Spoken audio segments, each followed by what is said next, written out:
It's unboxing day again. This time it's from Florida. The box comes from Florida, from one of my working partners, Ric Miller. Rick and I made WeeWoodie Rembrandt presses for a few years, starting around 2012. And we went through several different designs and models.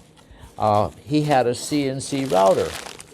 So he was able to adapt my original 55-part WeeWoodie Rembrandt press to this CNC router cut.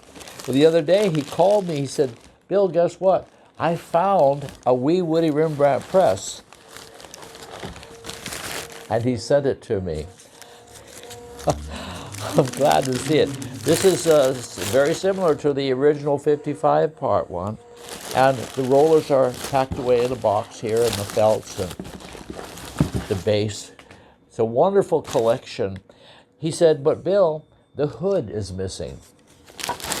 The hood is this part here.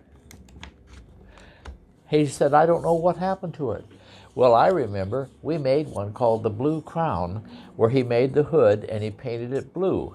Blue Crown is where Rembrandt died, and this is the Rembrandt WeeWoodie style.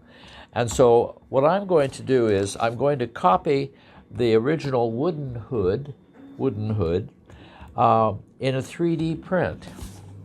I've got a test model around here somewhere. Where did I put that? Oh, here it is. And it was a complete failure, but it's a start. So I thought I'd enjoy showing you this unboxing. Thanks for watching. I'm Bill Ritchie. Oh, and by the way, we had a very nice run. We made about 45 of those WeeWoodies. Not this particular one, but a simpler one with only 19 parts. And anyway, we sold, I think, 45 of those. Well, again, thanks for watching.